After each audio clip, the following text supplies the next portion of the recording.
Thanks, Jon. Wow, this is cool.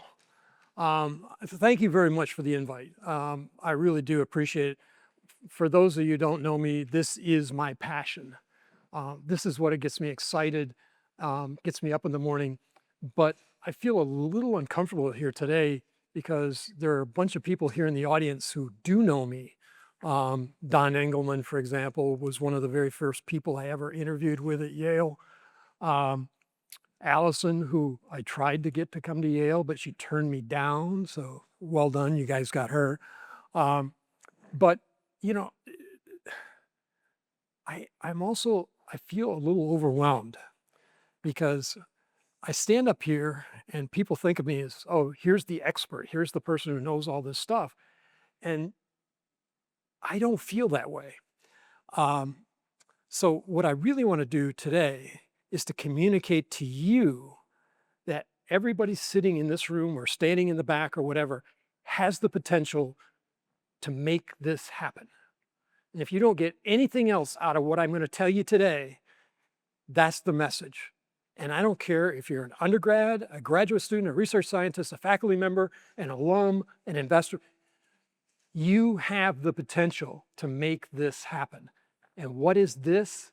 It's an innovation ecosystem that can transform the way we live, the way we practice medicine, the way our children will learn in the future. We have that potential, but you have to embrace it. And I want to tell you this, how this happens, but I'm going to tell you through sort of the story of my career arc at Yale. Because first of all, I was interviewing at Yale, and it wasn't even my first choice. I actually had another job I wanted, and Yale was my practice interview. But what happened is, when I got there, the person who was trying to recruit me had lined up a whole series of interviews from the president, provost, down to research exec, of which Don was one. And the thing that I found really fascinating when I stepped back is that everybody was saying the same thing in the same language. And what they were saying, which was what made it interesting, is that this was what was going to make Yale a great research university. It was the ability to attract and retain the best and the brightest faculty members ever, who would then train up the next generation of great scientists, entrepreneurs, and the like. And if we did all those things well, we could transform the community, the state, and the nation, right? That was the language we were using. You have that ability. You do. And you have to realize that's what makes it exciting. I actually canceled my other, said, this is the job I want. Because if that's what they want to do, I'm good. I can do this. But it's not all, I don't have rose-colored glasses on in the sense that I know there are challenges. And one of the very first challenges, I had been 6 months at Yale, and I got invited to an economic development meeting. Now, the state of Connecticut, much like the state of Rhode Island, is made up of communities, right? Every community is its own little fiefdom. And so we were sitting in this room, which was not nearly as nice as this building, by the way, and asking, this is 1996. Connecticut was flat on its back. The city of New Haven was desperate, if not close to being bankrupt, which is why people were asking me, why was I taking that job? It did have a little career sanity of it. But anyway, the long story short is we're sitting and they're going around the room, and it's the whiniest, complainingest group of people I've ever met in my entire life. Nothing was going well. Nothing was going right. And they get around the room, and finally they said, well, Jon, you're from Yale. What are you going to do? What's Yale going to do? I said, well, we've committed that we're going to do 3 to 4 venture capital-backed startups every year. You know what their reaction was? They laughed. They laughed. They said, Jon, you don't understand. You just got to town. You don't understand. Nobody starts a company in New Haven and stays. In fact, it's hard to raise venture capital because venture capitalists don't come to New Haven. And I'm sitting there going, either I am the dumbest SOB who just fell off the pumpkin truck, or you guys don't know what kind of potential you're sitting on top of. and I'm going to prove you wrong. So over the next decade, well, we missed our mark. We didn't average 3 to 4. We averaged 5. And over the next decade, we averaged 10. And we're now up at 15 per year. And the question is, why?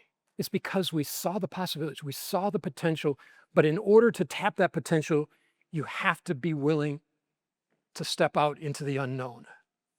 It's about the ability to take a risk. Now, I'm not a gambler, trust me. I don't do that. These are managed risks. You have to be smart about doing this. But if you're willing and you've got the energy and the perseverance, anybody can do this. I am not the smartest human being that ever showed up to do this kind of stuff. In fact, the only thing that I really have going for me is that I showed up. Because if you show up, you have the potential to change the way things are done. You get a vote. You get a chance to actually make a difference. And the thing about doing startups, the thing about creating spin-offs from technology that's created in laboratories is, believe it or not, there is no perfect recipe. You have to do it bespoke, de novo, and be willing to pivot.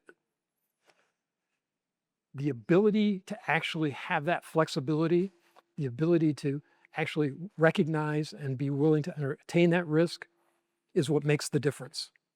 Because as Tom Sperry or others will tell you, there are 100,000 ideas out there, but it's only the people who have the ability or the willingness to actually dive in, dedicate themselves, be laser focused on what the opportunity is that are going to actually be successful. I've been involved in, 40, 50 startups. Many of them successful, some not. The one distinguishing criteria was not the science. It was not the technology.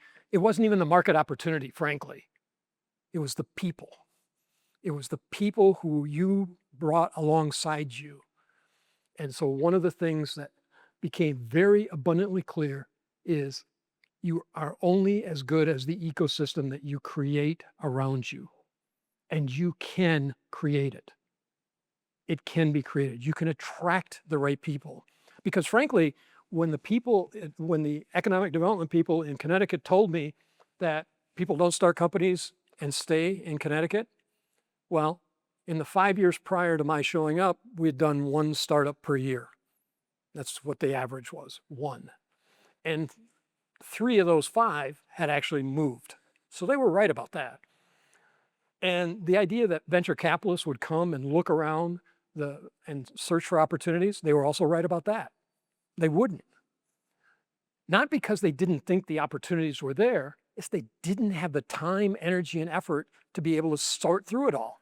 I mean, one thing you're going to learn about VCs when you start talking to them is they are very, very busy people.